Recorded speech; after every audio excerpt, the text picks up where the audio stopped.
Hola, bona tarda a tots.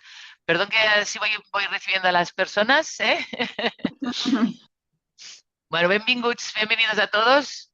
Como Rebeca es de Madrid, vamos a hacer la conferencia en, en castellano y así ahora también haremos la presentación. Nos vamos a esperar, no sé, 5 minutitos más para ver si hay alguna persona más que se conecta. Pues teníamos aquí como unas 10 personas que se tenían que conectar. A ver si les damos un poco de tiempo.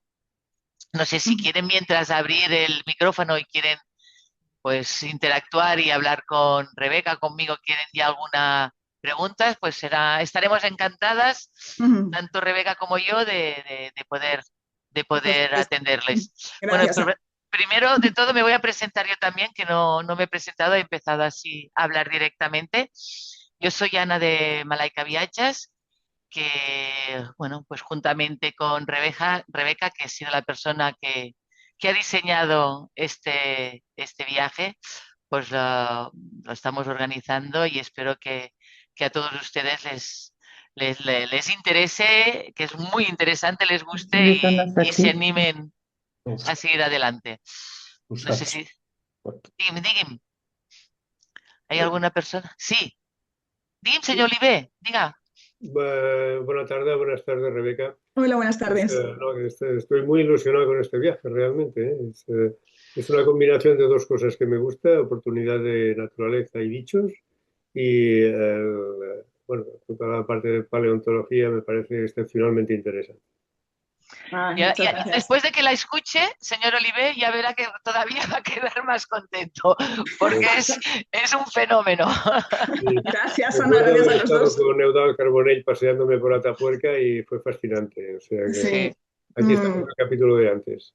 sí, un bueno. poquito más atrás nos vamos. Muy bien. Qué Bueno, bueno, pues encantada. Bueno, aprovecho que tengo ahora cancha. Uno de mis intereses es justamente la fotografía. Entonces, me gustará, no sé si ahora es el momento, pero sí me gustará oír tus recomendaciones en cuanto al equipo que es adecuado para llevar. Mira, yo ahí, neófita total, o sea, yo siempre digo, tengo que complementar este área porque soy malísima fotógrafa, pero por suerte tengo cerca estupendos compañeros que son muy buenos fotógrafos y viajeros habituales, con lo cual esa parte yo sí que me puedo informar y sí que darte las recomendaciones más precisas, Sí, ¿sabes? O sea, agradecería muchísimo. Yo sí, tengo algunas ideas, pero como nunca he viajado, sí. digamos, en este plan ni por este entorno, pues bueno, quiero de, estar to- seguro de de no todas meter la pata. maneras, el país, Mm. ya por la luz que tiene, por los colores que tiene, es tan agradecido que esté incluso con un móvil. También, también. Salen, no, Bien. no, que cuando uno es fotógrafo y tiene interés, es Mm. otro punto añadido, ¿no? Pero me refiero que el país es tan agradecido por los colores, por las Mm. imágenes, por la luz que tiene, que yo que voy con un simple móvil salen a veces unas fotografías, pues, Sí, bastante dignas, bastante dignas. iremos con todo. Sí, pero sí que tengo la posibilidad de preguntar a grandes amigos y compañeros que son grandísimos fotógrafos y sí que puedo obtener información precisa al respecto. O sea que eso no hay ningún problema. Sí, la idea es no acarrear cosas innecesarias, Ujú, pero ujú, tampoco dejarme en casa aquello ujú. bueno, pues sea conveniente de llevar, ¿no? Sí, sí, sí, sí. Eso no habría ningún problema y buscaré la información correcta que seguro que me la facilitan. O sea que Pues yo muchísimas ya gracias. siento no ser yo la persona adecuada para ello, pero sí que lo puedo obtener. A cambio, hay que gente que habla de fotografía, pero no de el origen del ser humano. Por tanto, Sí, en yo este ahí caso sí que es, está bien mm, está bien así. sí, ese sí que es mi foco. O sea, que eso además en Kenia he vivido mucho tiempo. Hice allí parte de mi tesis doctoral en el museo en Nairobi. Ujú. Y bueno, es un sitio muy familiar y es un sitio que conozco bien, junto con Tanzania, que también ha sido el punto de mi foco de investigación. Y entonces, bueno, es un lugar, la verdad es que es muy agradecido, es grandioso en todo, en cuanto a paisajes, en cuanto a cultura, antropología, arqueología. Y la verdad es que es un gusto, sobre todo, el poder combinar todas esas facetas, ¿no? En un solo viaje. creo que enriquece mucho. Lo estaba comentando antes con Ana, ¿no? Que es la particularidad de este tipo de viajes, que al final no te focalizas solamente en un interés aislado, sino que vas aunando puntos que son muy, muy interesantes y que el país los ofrece. Es una pena perderse uno u otro cuando los puedes aunar todos, ¿no? Entonces, es una... Por ello. Sí, a por ello. Ese es el objetivo del viaje Sí. y es el objetivo de Rebeca. Ah, Muy bien. sí, sí, Bueno, sí. así te parece, Rebeca, como ya tú ya empiezas a explicar, Sí. antes de dejarte Mm, tu espacio para que tú puedas mm, presentar el viaje ujú, y para que los pasajeros te puedan conocer, yo voy a mm, hacer una pequeña sinopsis de ujú, tu currículum para que bueno, que esto está también en el programa que ellos tienen, ujú. Sí, pero voy a hacerte una pequeña introducción. Si tú quieres añadir cualquier cosa, yo lo hago corto para no extenderme y no quitarte tiempo para ti, ¿vale? fenomenal, gracias, Ana. Gracias a ti. Bueno, pues Rebeca Barba, ella es doctora en prehistoria y arqueología por la Universidad Complutense de Madrid. Es una investigadora especializada en los orígenes del ser humano y su trayectoria ha estado siempre ligada al continente africano. Todo este conocimiento que tú has ido adquiriendo a lo largo de tus años trabajando en diversos proyectos arqueológicos te ha hecho que también has podido combinar y esta labor académica la has combinado con la experiencia del viaje, ¿no? Del sector del viaje. Y esto hace una mezcla muy potente en el cual tú eh, puedes aportar todo todo este conocimiento académico junto con el conocimiento del país y de la cultura, de las tradiciones y de todo lo que pueda aportar el país. Y entonces tú estás aquí para ayudarnos a conseguir estos viajes que dan estas particularidades y este valor añadido a nuestros viajes.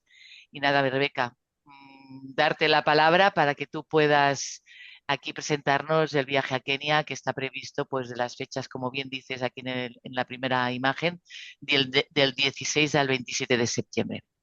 Gracias, Rebeca, por estar aquí. Y gracias a todos, a los presentes también por escucharnos. Muchas gracias, Ana. Y muchas gracias a todos por estar aquí esta tarde, por acompañarnos en este previo del viaje a Kenia, que la verdad es un viaje diseñado con todo el mimo y con todo el cariño, en el que cada detalle está pensado. Es un viaje a un país que conozco muy bien, que nos sumerge en toda una tradición y en toda una cultura que creo que es maravillosa y que nos aporta muchísimos como seres humanos incluso. Entonces voy a hacer un pequeño boceto de este viaje, cuyo título es Kenia, sabanas africanas y huellas del pasado. Nos situamos en África Oriental. Para mí es una de mis zonas favoritas del planeta, quizás porque es donde más tiempo he pasado desde que soy muy jovencita. Llevo casi 25 años trabajando en Kenia y en Tanzania. Nos situamos en esa parte de África Oriental y en concreto en este viaje nos enfocamos en Kenia, que es un país de unas dimensiones inmensas y es un poquito más pequeño que Tanzania, pero nos situamos en casi los 600.000 kilómetros cuadrados. ¿Y qué sucede en un país de estas características? Que tenemos una naturaleza exuberante. Nos situamos en la zona de los Grandes Lagos, de la Gran Falla del Rift, de la que luego hablaremos un poquito. Nos situamos en un entorno en el que los parques naturales, las reservas, los espacios protegidos son muy, muy abundantes. Entonces es un viaje que de por sí la naturaleza sola justificaría el poder aproximarnos a él.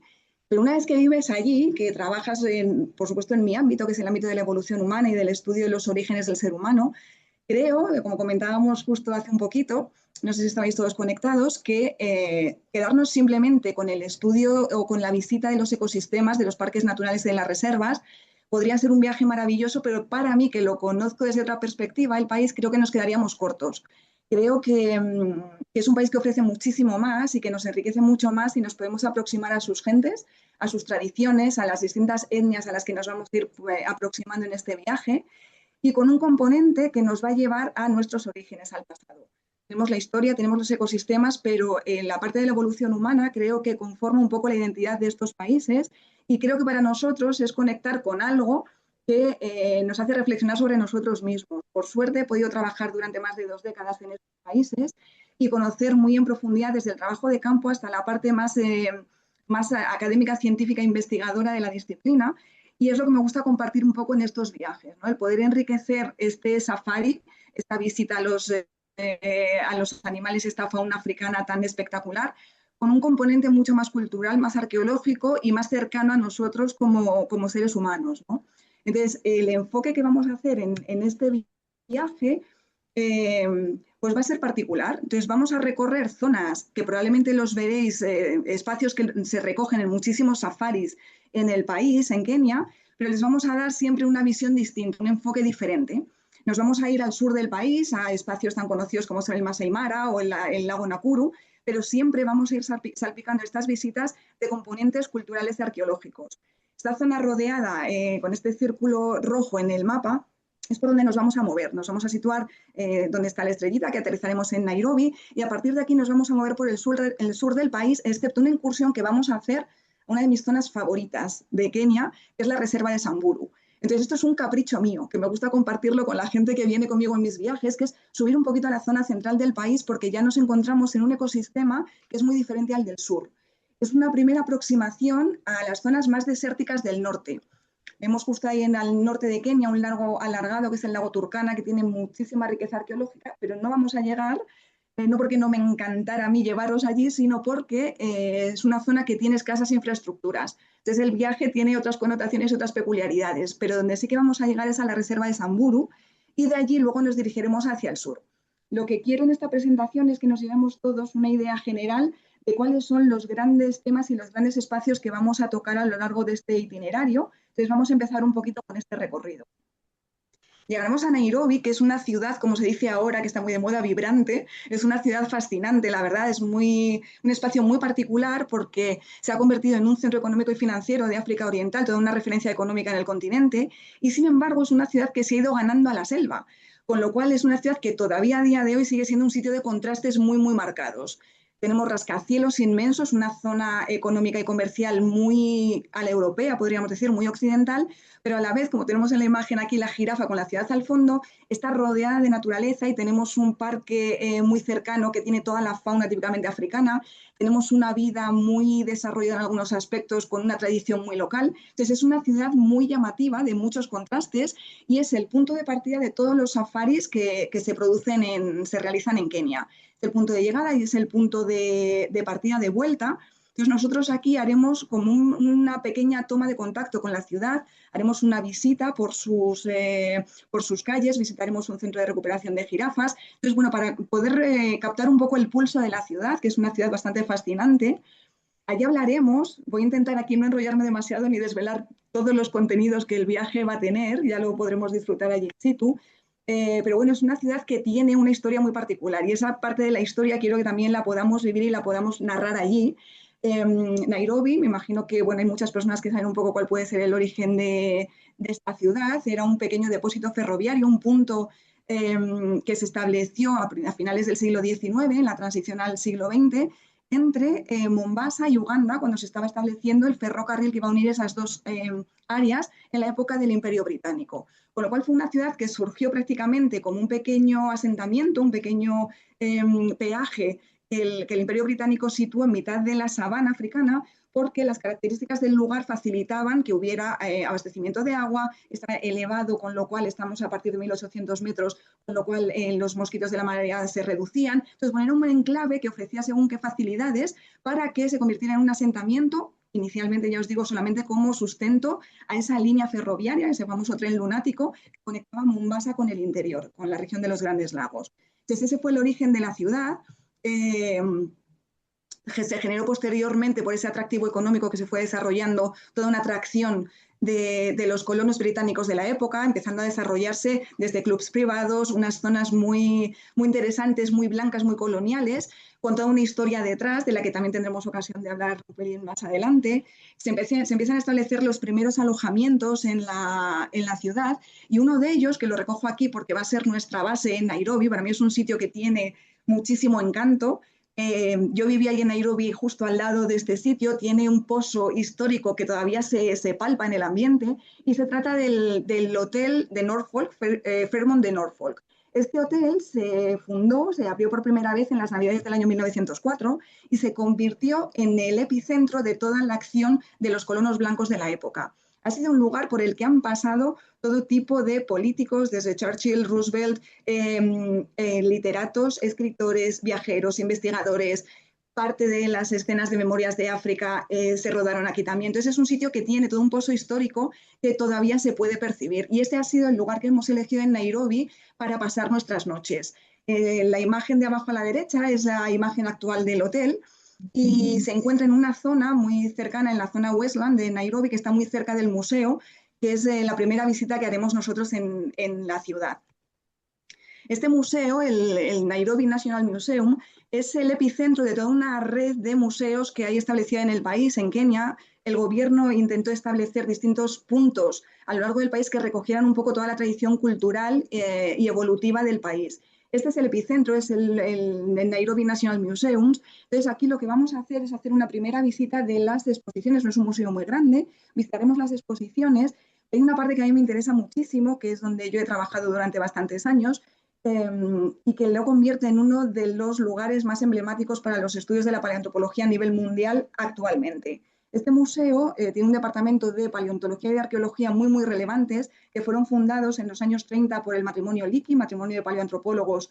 Quien haya viajado a Tanzania conmigo, hemos hablado de ellos muchísimo, Luis y Mary Leakey. En los años 30, Luis Leakey ya estaba operando en Kenia y en Tanzania y generó en este museo, creó en el antiguo Museo Corydon, que se llamaba, estableció un departamento de arqueología y de paleontología que a día de hoy sigue siendo uno de los principales focos de atracción del estudio de la evolución humana de toda África Oriental.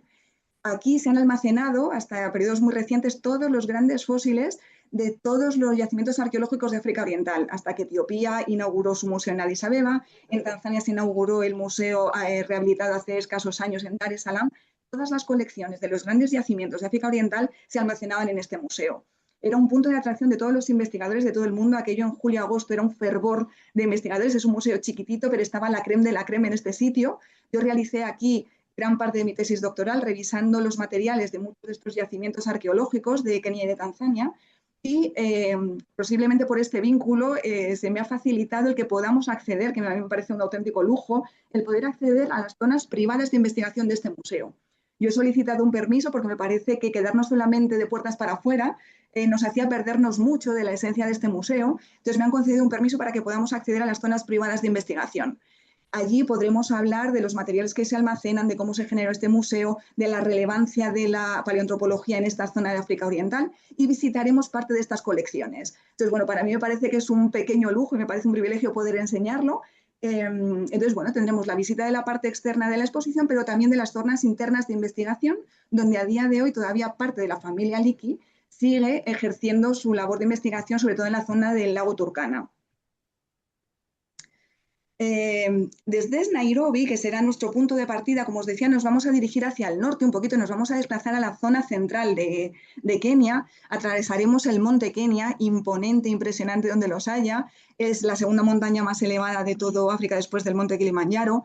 Pasaremos por los Aberdares, que es otra zona, otras elevaciones maravillosas que hay en el camino del centro del país, y llegaremos hasta la reserva Samburu.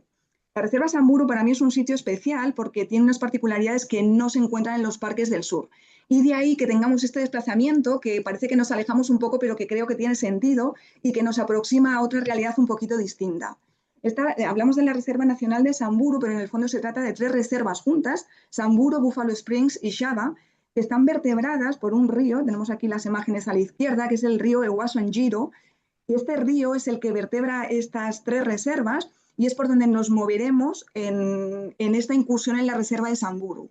La reserva de Samburu es la antesala de las zonas desérticas que hay más al norte, las zonas desérticas de la región del Turkana. Entonces, lo que vemos aquí es también una adaptación de la fauna y nos encontramos, aquí tengo las imágenes, lo que se llaman los 5 de Samburu. Frente a los 5 grandes que todos conocemos en los grandes parques africanos, aquí tenemos la particularidad de tener lo que se llaman los 5 de Samburu, que son especies particulares que no encontraremos en el sur del país.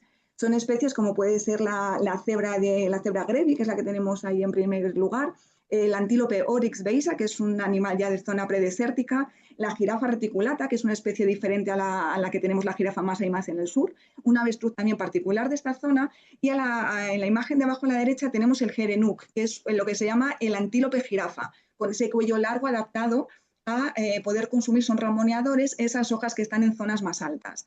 Entonces es un espacio que, aunque está vertebrado por ese foco de agua, que es este río, el Eguaso Njiro, son zonas muy predesérticas, con lo cual nos facilita acceder a un tipo de fauna muy distinto, un ecosistema cambiante y que nos va a ofrecer un paisaje muy distinto al que vamos a ver en el resto de los parques del país. Y por supuesto, otra de las características y otra de los objetivos de acercarnos a esta zona de Samburu es poder tener un contacto con una etnia que es apasionante, que es la etnia Samburu, muy emparentada, como podéis ver hasta estéticamente, con la etnia Masai, pero aún así con su idiosincrasia y con su separación y con sus pequeños valores diferenciales. Estéticamente son muy similares, su lengua es muy similar al Ma, aunque tiene la lengua de los Masais, aunque tienen diferencias, tienen un origen común, pero aún así creo que es tan interesante que merece la pena aproximarnos y poder tener un contacto con un poblado de esta etnia. Hemos conseguido también el poder acceder a pasar un buen rato con ellos, que podamos compartir parte de sus tradiciones, de sus bailes, poder ver toda la decoración que llevan, que nos podamos relacionar con ellos y ver cómo viven. Y creo que nos servirá de contrapunto para cuando luego, un poquito más al sur, en la zona de Masai Mara, podamos contactar con los Masais. Creo que tendremos dos visiones diferentes de dos etnias muy próximas, pero aún así con marcadas diferencias entre ellas. Y esto nos lo posibilita el llegar a esta zona de Samburu.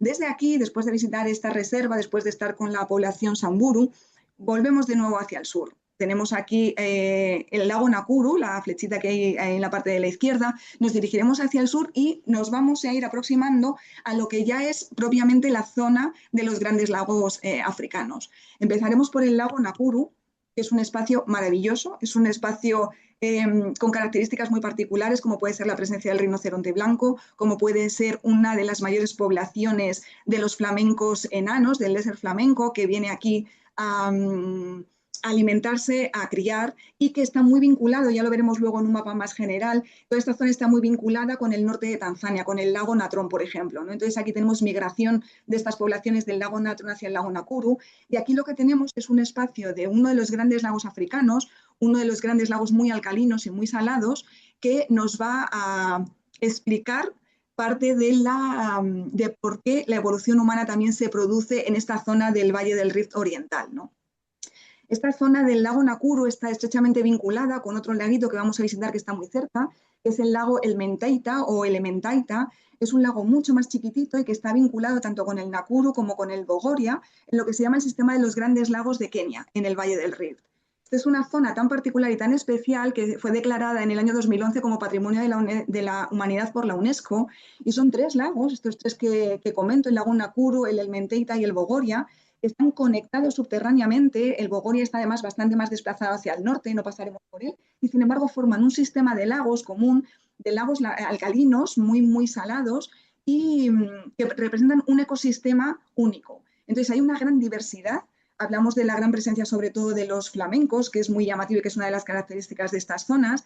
Y yo me detengo y pongo esta imagen del lago Elementaita, del que pocas veces se oye hablar, porque es un lago menor y pocas veces uno se detiene aquí, pero para mí tiene un significado especial porque en la ribera, 2 kilómetros justo de este lago, muy cerquita de él, se encuentra uno de los yacimientos, que vamos a hacer una parada técnica, y esto es también por una cuestión casi romántica, y es porque es un pequeño yacimiento que tiene un pequeño museíto, pero que nos va a dar pie para hablar del primer yacimiento en el que la familia Leakey, en este caso Luis Leakey, excavó en Kenia, en el año 1928. Nos estamos remontando a una de sus primeras expediciones africanas, cuando él ya estaba residiendo en Nairobi y descubre aquí un yacimiento que está sepultado por los lechos del antiguo lago, que se llama Kariandusi, y entonces en este yacimiento lo que se encuentra es una superficie que está repleta de hachas de mano, de los antiguos bifaces de casi 1 millón de años de antigüedad.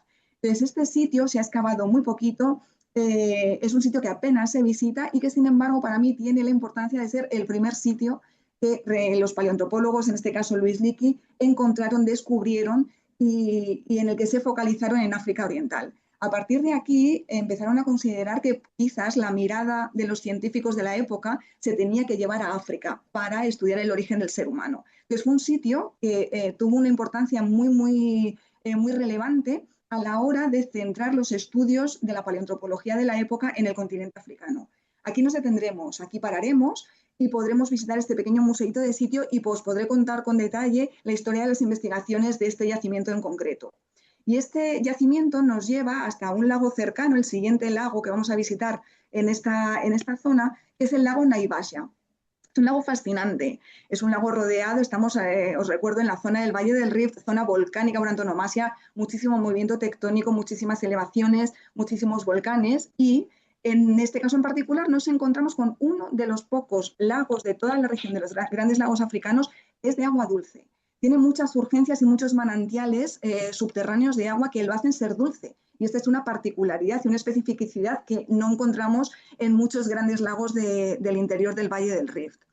Aquí nos detendremos, haremos un safari por este parque nacional, el Parque del Lago Naivasha, y haremos una visita que es muy particular. Y es muy particular y se puede hacer en pocos sitios de África Oriental. Y es que visitaremos, como vemos en la parte de la imagen inferior izquierda, vemos ahí una pequeña islita con forma de luna, se llama Crescent Island, y es una islita que técnicamente realmente es una península, lo que pasa es que depende del nivel del agua del lago, y es una isla muy particular.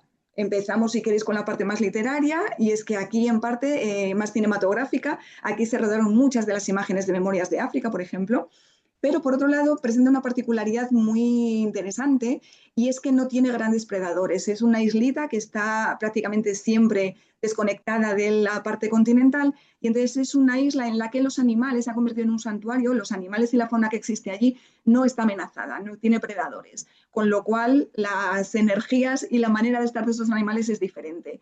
¿Por qué insisto en esto? Porque esto nos va a posibilitar hacer un safari caminando por la isla. Vamos a poder pasear entre todos los animales, entre las jirafas, los antílopes y toda la fauna que tenemos en esta isla. Cogeremos un pequeño barquito para desplazarnos hasta allí y una vez que estemos en la isla es un lugar, es un santuario, es un lugar calmado y tranquilo donde los animales no se sienten amenazados y por lo tanto están mucho más en calma que en otros espacios. Con lo cual por aquí podremos pasear, podremos caminar y podremos tener un pequeño safari caminando por una zona que es...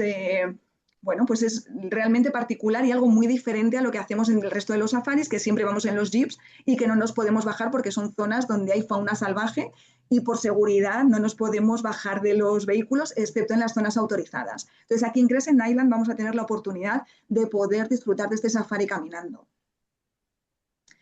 De estas zonas de los lagos, de Nakuru, Elementaita y Naivasha, nos vamos a ir a lo que podríamos llamar en Kenia el safari por antonomasia, que es visitar el Masai Mara. El Masai Mara es un espacio conocido por todos, en mayor o menor medida. Es un lugar que yo siempre digo, o sea, por mucho que lo hayamos visto en todo tipo de documentales, en todo tipo de... hemos leído, hemos visto imágenes, nunca es lo mismo el sentirlo y el verlo con nuestros propios ojos. Es un espacio que se une ecológicamente con todo el ecosistema del Serengeti de Tanzania, tienen una continuidad y son ambos los escenarios de la gran migración que todos conocemos, en las que millones de cabezas de ñus, cebras y otros antílopes que acompañan, más todos los predadores que van detrás, realizan un movimiento circular siguiendo los pastos verdes en función de las temporadas de las lluvias. Entonces nos vamos a detener en el Masai Mara. Es un parque en el que vamos a poder disfrutar y ver todo tipo de fauna que nosotros tenemos en nuestras cabezas, que podemos asociar a los espacios, a los ecosistemas africanos. Vamos en un momento, que por eso está muy bien pensada y elegida la fecha del viaje, en un momento en el que esperamos poder ver la migración en esta zona. En este momento están todavía cruzando el río. Ahora mismo yo siempre digo, ¿no? Los tiempos están volviéndose un poco locos, las lluvias están llegando en momentos que no son los esperados y bueno, esperemos que podamos encontrarnos con esta migración en este momento, pero es cierto que en los últimos años se está habiendo como un poco de descoloque respecto a fechas, pero es una fecha adecuada para poder ver en el Masai Mara la migración y poder captar esas imágenes que todos tenemos en nuestra retina.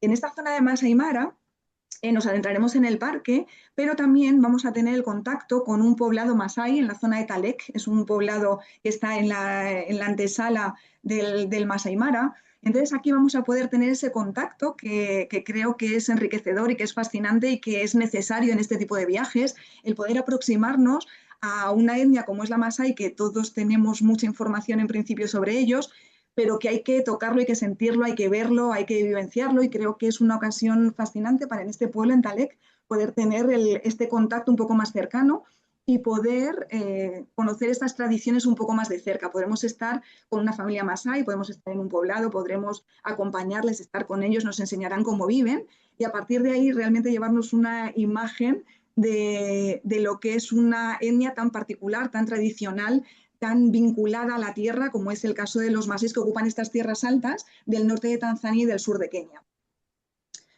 Volviendo de Masai Mara, regresamos hacia la zona de Nairobi, y en Nairobi aquí de repente vamos a conectar otra vez un poco con parte de la historia colonial, de estos colonos de principios del siglo XX. Como decía Javier Reverte, probablemente Kenia sea uno de los países más literarios de todo el continente. Es cierto que por aquí han pasado literarios, escritores de grandísima altura, pero bueno, destacamos aquí una visita obligada en las afueras de Nairobi, en las colinas de Gong, a la casa de Karen Blixen. Es una casa que actualmente está abierta, está operativa, podremos visitar parte de los espacios que no han sido modificados, podremos ver un poco cuál es ese escenario donde parte de estos primeros colonos británicos desarrollaban todo su mercado, ¿no? O sea, estaban centrados sobre todo en la producción de café, en la producción de té. Se crearon grandes fortunas, a la vez se destruyeron esas grandes fortunas, y fueron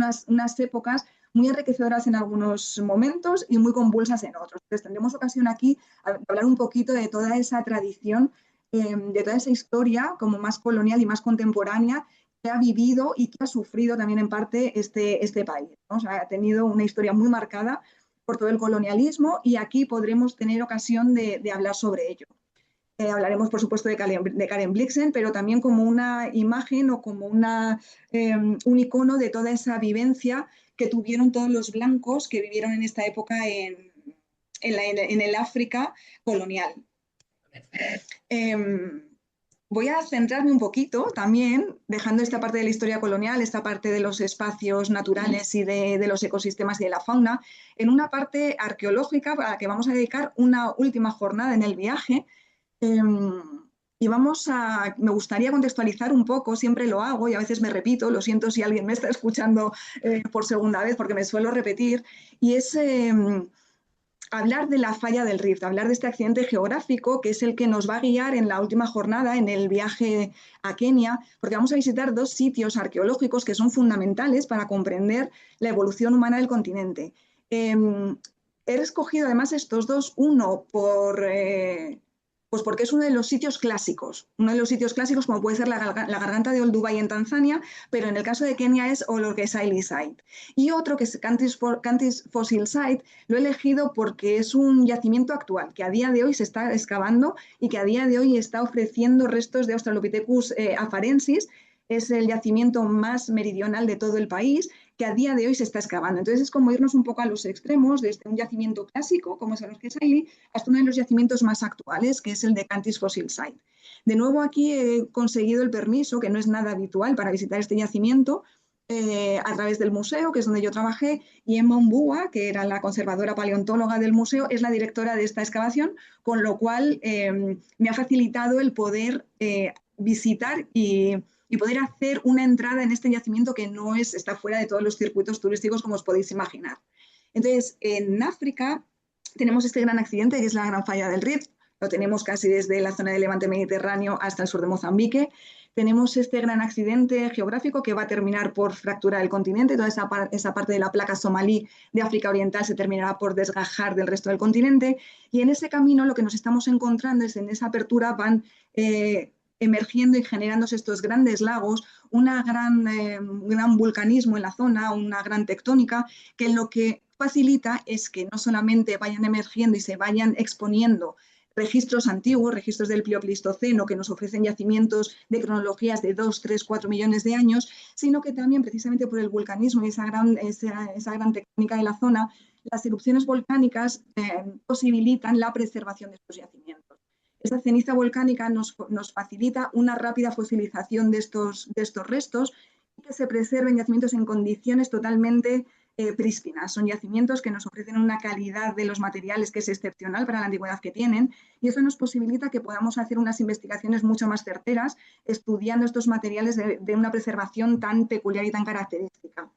Todos estos yacimientos, todos estos nombres que aparecen en el mapita de la derecha, son yacimientos vinculados al origen del ser humano, desde cronologías de los 4,5 millones de años hasta hace prácticamente cronologías holocenas de hace 10.000 años. Todos son yacimientos que van jalonando esa falla del Rift, y en el círculo que pongo en el mapa de la derecha, ahí tenemos los 2 yacimientos que vamos a visitar en esta jornada, que son los yacimientos de Lord Isle y de Cantis Fossil Site.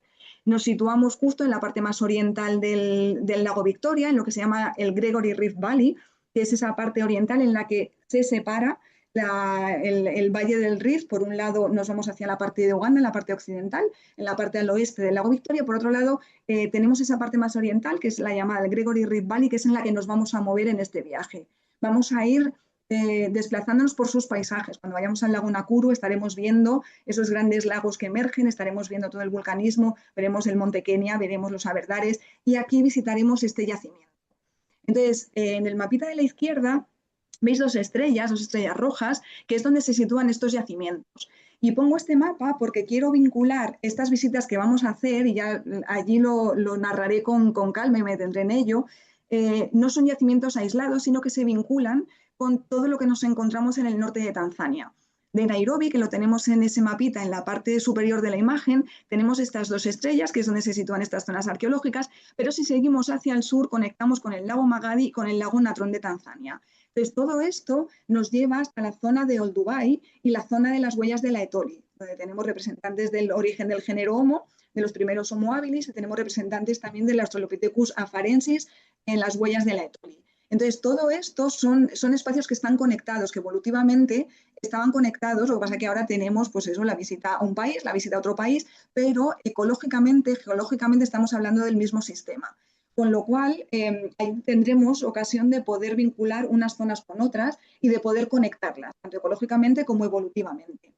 El primer yacimiento en el que nos detendremos es Olorgesailie, que es un sitio emblemático dentro de mi disciplina, porque fue el primer yacimiento musealizado de toda África. Son grandes extensiones al aire libre de superficies expuestas de hachas de mano, de los antiguos bifaces, con cronologías de 1 millón de años, con representantes fósiles de Homo ergaster, y tenemos que es el primer yacimiento musealizado. Es un sitio muy emocionante. La visita aquí es muy emocional en el fondo, porque estás viendo superficies inmensas que fueron transitadas por estos primeros representantes, ¿no? De nuestros, en este caso es Homo ergaster. Entonces aquí tendremos ocasión de visitar todas estas zonas expuestas. Esto fue un logro de la familia Leakey también, el musealizar todos estos espacios, y tenemos varias zonas que están reservadas, que están musealizadas, y allí podremos desarrollar con calma toda la investigación que realizaron no solo ellos, sino también Glyn Isaac, que es uno de los grandes investigadores del continente. A mí es un personaje que siempre me fascinó. Trabajó mucho en la zona de Penín, que fue mi primera zona de trabajo en Tanzania, y es un personaje, murió joven, un paleoantropólogo de una extraordinaria calidad y del que poco se habla. Entonces yo siempre reivindico, me gusta mucho reivindicar su figura, porque me parece que fue un personaje fundamental. Glyn Isaac fue el primero que puso en el escenario que había que estudiar el comportamiento de estos primeros representantes del género humano. No solamente estudiar los materiales desde el punto de vista más materialista, sino fijarnos en el comportamiento, ¿no? En qué nos querían decir todos los materiales que acumulaban en los yacimientos. Es un personaje de una gran relevancia, y allí me explayaré y hablaré mucho de Glyn Isaac. Pero este yacimiento es un yacimiento muy especial, es un yacimiento exclusivo, y que creo que es un lujo el poder compartirlo con vosotros y poder visitarlo allí en situ. Entonces, de estos yacimientos, que son de los más antiguos excavados y de los que tienen como más prestancia en Kenia, nos damos un yacimiento que me parece que es fascinante. Está aportando muchísimo material, no está acabada ni cerrada la investigación porque todavía se está excavando, y es este yacimiento que es Cantis Fossil Site, que tenemos la suerte que nos pilla en uno de los arrabales de Nairobi, que se llama Ongata Rongai, es uno de los barrios periféricos hacia el sur. Y entonces, a la vuelta de la visita de Olorgesailie, nos detendremos aquí y veremos a ver qué parte está expuesta o qué no, pero sí que nos va a servir para poder estar in situ en uno de los últimos lugares donde está apareciendo Australopithecus afarensis a día de hoy. A día de hoy se está excavando aquí, a día de hoy la investigación está vigente. Os podré contar cómo es el yacimiento, los materiales que está aportando. Tenemos restos apendiculares, tenemos muchos restos de dentición, y dejaremos muchas cuestiones en el aire porque todavía la investigación se está llevando a cabo, pero sí que os voy a poder contar hasta el día de hoy, hasta el momento actual, cuáles son los hallazgos que ha habido, cuáles son las interpretaciones que se están haciendo y la relevancia que está teniendo este sitio, que de momento es el lugar, como os decía, más al sur de todo el país, donde ha aparecido este representante de Australopithecus afarensis, que de aquí lo conectamos directamente con la zona de la Etoli, en Tanzania. Entonces, bueno, estableceremos todas estas conexiones y todos estos vínculos. Pero estos dos yacimientos forman parte de nuestro día, de nuestra jornada más paleoantropológica del viaje, ¿no? Hablaremos allí con calma, visitaremos los sitios y tendremos ocasiones para resolver todas las dudas posibles. Y desde aquí volvemos a Nairobi, volvemos a nuestro punto de partida y de llegada del safari, volvemos a Nairobi y podremos aquí pues, poner en común, compartir, volver a este sitio que realmente nos va a mover, ¿no? O sea, nos va a mover, nos va a permitir cerrar el viaje en una ciudad en la que todavía tenemos muchos contrastes, todavía tenemos ese pasado muy en la actualidad, tenemos unos espacios naturales que son muy llamativos en una gran ciudad, no estamos acostumbrados en Europa a tener esto, y aquí vamos a cerrar nuestro viaje. Tendremos ocasión para resolver todo tipo de dudas, para poder hacernos una última escapada por la ciudad y coger nuestro vuelo de vuelta para volver a Barcelona, Madrid o nuestro lugar de procedencia. Os agradezco mucho la atención. Y espero que os pueda también resolver cualquier duda que podáis tener. Bueno, primero agradecerte, Rebeca, esta pequeña clase o este pequeño masterclass que nos has dado de paleoantropología, de fauna, de ecosistema, de todo, que es lo que los clientes van a disfrutar durante su viaje. Y nada, Gracias. yo abro, bueno, pues si los clientes tienen alguna duda, quieren preguntarte alguna cosa, que puedan aprovechar en este momento para hacerlo. Y al señor Olivé ya levanta el bolígrafo. Será un placer. Tengo mucha curiosidad. ¿Cómo vamos a hacer el transporte a lo largo de todo el recorrido? ¿Un gran autobús, coches más pequeños? Lo hacemos en coches 4x4, son coches de 6 plazas, perfectamente habilitados, son comodísimos, la verdad. Son coches en los que vamos 6 personas por coche, cada persona tiene ventanilla. Es decir, son asientos individuales que van a los lados de... Laterales. Son laterales, sí. Entonces todo el mundo tiene ventanas, son asientos individuales y son 3 filas más la delantera del conductor y copiloto. Pero para viajeros son las 3 filas posteriores en asientos individuales con techos elevables. En los parques nacionales siempre se suben los techos para que podamos levantarnos y podamos ver. Son coches cómodos, tenemos cargadores para móviles y para máquinas, para cámaras. Hay una nevera en la parte posterior con agua y con refrescos fríos. O sea, son coches realmente cómodos para viajar y para poder hacer kilómetros. Intentamos que no sean jornadas demasiado largas. Tenemos algunas que nos tenemos que desplazar sí o sí, pero si no intentamos que sean jornadas razonables, pero siempre vamos cómodos, la verdad, sí. Bueno, 6 personas y 6 maletas grandes. O medianas. O sea, o maletas... A ver, aquí lo que se permite, lo que se aconseja es llevar maleta blanda, no llevar maleta dura. Y normalmente en la parte trasera del vehículo hay un espacio donde, bueno, es para poder llevar el equipaje. No es necesario llevar mucho equipaje porque es un viaje de ropa cómoda. Sí que es verdad, bueno, esto también es verdad que un mes antes, más o menos, Rebeca se desplazará a Barcelona, si Dios quiere, y podrá, cuando hacemos la última reunión previa al viaje, donde ya se encuentra todo el grupo formado, allí siempre explicamos damos toda la información práctica del viaje, en la que incluye toda esta información, pero la vamos a ir avanzando un poquito. Pero es un viaje que... Perdona, Rebeca. Disculpa, Ana. No, es cierto que nunca hay problemas. Los maleteros de los coches son grandes. Sí que recomendamos siempre las maletas blandas para que sea más cómoda hacer la colocación. ¿Sabes? De las rígidas siempre puede... Se adaptan más. El Tetrix se adapta más. Sí. Y luego también es cierto que tal y como está diseñado el viaje, en muchos de los alojamientos, en la gran mayoría, estamos más de una noche. allí es muy fácil que se pueda lavar en los alojamientos la ropa a un precio muy, muy económico, con lo cual eso también facilita que a lo mejor, pues eso, en un sitio donde hagamos 2 noches, la noche que lleguemos, hacen siempre un lavado express y podamos disponer de ropa limpia en breve, con lo cual tampoco hace falta el llevar maletas excesivamente voluminosas, pero en cualquier caso no es una limitación tampoco lo del el equipaje. O sea, ahí sí suele haber sitio en los coches. Mm. ¿Me oyes? Sí, ahora sí. Vale, no me ves, pero me oyes. No te veo. Creo. Bueno, en primer lugar, felicitarte por la presentación. Muchas gracias. Como viaje, a mí me apunté porque lo encontraba excepcional y después de Mm. haberte oído, me alegro de haberme apuntado. ¿Vale? Me Muchas parece un gracias. viaje muy especial. ¿Vale? Mm. Dejando de lado las cuestiones más prácticas, Ujú. una pregunta que tú has insinuado algo. En la época que vamos, ¿qué clima podemos esperar? Estándar. Puede variar, pero ¿qué Sí. correspondería? Pues mira, vamos en temporada seca, que eso es una parte que es importante para hacer este viaje. Yo reconozco que yo soy una forofa también de las temporadas lluviosas, pero que entiendo que ir con grupos siempre es más fácil Más cuando... complicado. Sí, es más fácil ir en temporada seca. Lo hemos cuadrado también un poquito para poder coincidir con esa migración en el Masai Mara, para tener más facilidad al no tener lluvias. Y también yo siempre digo que Nairobi para mí fue una sorpresa la primera vez que yo me fui allí porque pasé un frío terrible. O sea, estamos por encima de los 1.800, 2.000 metros, son las tierras altas, y entonces es una zona que no es tan cálida como muchas veces sospechamos todos desde aquí, ¿no? Entonces, la temporada yo creo que es fácil para poder hacer el viaje, sobre todo para transitar por los parques, pero es cierto que en las zonas altas por la noche hace falta un abriguito, o sea, pues desde forro, un plumas finito, o sea, que eso, lo que pasa es que al final es agradable porque por el día se pasa calor. Entonces tenemos contrastes. Cuando estamos en zonas de altura, por el día, llegamos a la zona de Samburu, pasamos el Ecuador, con lo cual tenemos ahí una incidencia del sol importante, pero también por las noches en tierras altas refresca. Entonces tenemos ahí contrastes. Vale. Es interesante porque no tenemos lluvias, entonces eso nos va a Es- facilitar bastante. Mm. Entonces termina lo que es al final del invierno, ¿no? Dijéramos de Sí, esta zona.